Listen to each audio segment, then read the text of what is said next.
Okay, so imagine this. You can start a business designing people's homes, making them look amazing, but without ever, you know, touching paint, drawing plans, or even going to their house. Does that sound, well, possible? It sounds pretty futuristic, right? Almost like sci-fi. But actually, in 2025, it's not just possible, it's really becoming a thing, a legitimate business idea. We're talking about AI-powered interior design. Exactly. That's what we've been digging into with these sources you pulled together.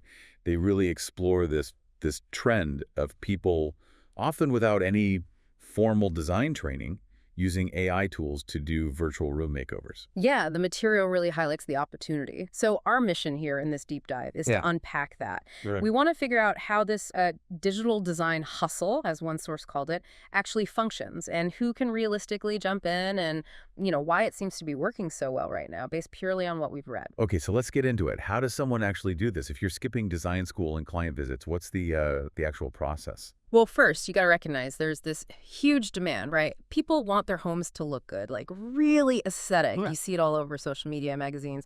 But hiring a traditional designer, that can be pricey and take ages. Right. Time and money. So this trend kind of puts you in the role of a digital facilitator. A facilitator Yeah. using AI.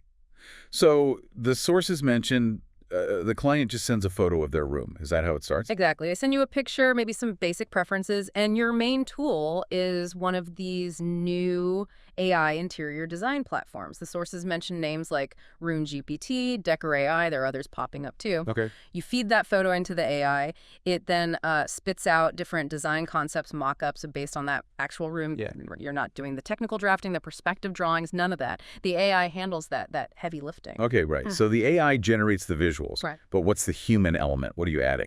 Well, that's your taste, your eye, your curation skills. You take what the AI gives you, which might be a bit rough or maybe too generic, and you refine it. You apply your style or tailor it specifically to what the client asked for. Maybe they want like modern minimalist or something super cozy like boho. So you're the editor, the stylist. Precisely. You pick the best options the AI generated, maybe tweak some colors or furniture placement slightly, and then you present that polished mock-up back to the client. And a really key thing the sources highlighted. Often you include a list of specific products, like here's the sofa, here's the lamp, you can buy them here. Ah, okay. So it's the visual and the how-to. Exactly. The visual plan plus the shopping list, that's often the core value they're paying for. And the business side. How do people charge? Did the sources give any pointers on, like, pricing models? Yeah, they talked about flexibility. A really common starting point is just charging per room. You see that a lot on platforms like Fiverr or Etsy, kind of like entry-level gigs. Makes sense. But the material also explored scaling up. You could offer packages, design 3 rooms for a set price, or even subscription models, maybe for clients who want ongoing advice or seasonal refreshes. So it's not just a one-off fee necessarily. There's potential for more there. Oh, yeah, definitely. And that's where, according to these sources, it gets quite interesting for income. They really stressed looking at multiple streams, like those product lists. Yeah. You can use affiliate links. So if the client clicks your link and buys that sofa, you get a small commission. Doesn't cost the client extra. Right. Affiliate marketing. Smart. And beyond direct client work, you could package your knowledge, create guides, maybe short courses on using these AI tools effectively, or even sell pre-made design templates for, say, a small bedroom or a home office setup. Building that online presence seems like it would be absolutely critical too. Totally. The sources hammered that home. You need to showcase your work. Instagram, TikTok, Pinterest, show those AI-generated before and afters.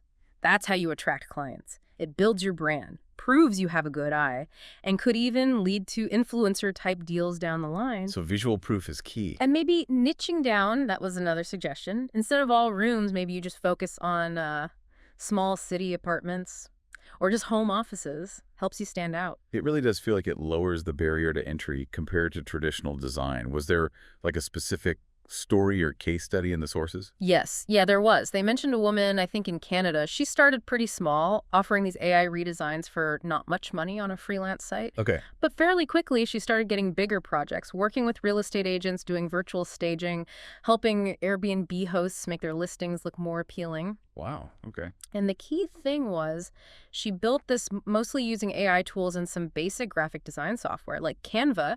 She didn't have a formal interior design degree. So it was her visual sense in marketing. Exactly. Her eye for style and her ability to sell the service online. That was a takeaway. So zooming out a bit, what makes now the moment for this? Why is this specific business idea taking off in 2025? The sources kind of linked it to two big things converging. First, that visual culture we talked about. People are constantly seeing these perfect-looking rooms online, and they want that look, but, easily. The demand is high. Very high. And second, and this is crucial, the AI technology itself has just gotten good. Really good and accessible. Like, just in the past year or two, these tools went from being kind of gimmicky to producing genuinely high-quality, realistic mockups. And they're fast and relatively cheap to use. So the tech caught up with the demand. Pretty much. That intersection high demand meets powerful, easy-to-use AI. That's what's creating this window of opportunity. So bottom line, if you've got a good eye for style, but maybe not the diploma. Yeah, the sources basically say you don't need to be a certified interior designer in the traditional sense. You just need the right tools and the visual sensibility to look like one online and deliver results that people love. Right. The AI handles the rendering, the technical stuff. You focus on the creative direction, the curation, talking to the client. It really does shift the whole landscape of who can offer design services. That's the core idea from the material, yeah. It's framed not just as some tiny niche, but as a significant trend. AI is basically democratizing this field, letting people with style and some tech know-how get in the game without needing that traditional years-long training path. Leveraging the tools smartly. Makes you think, though, doesn't it? I mean, the world's full of rooms just waiting for a makeover, waiting for that digital touch powered by AI, rooms people dream about changing. And maybe, just maybe, that change could come from someone listening right now, perhaps even from you.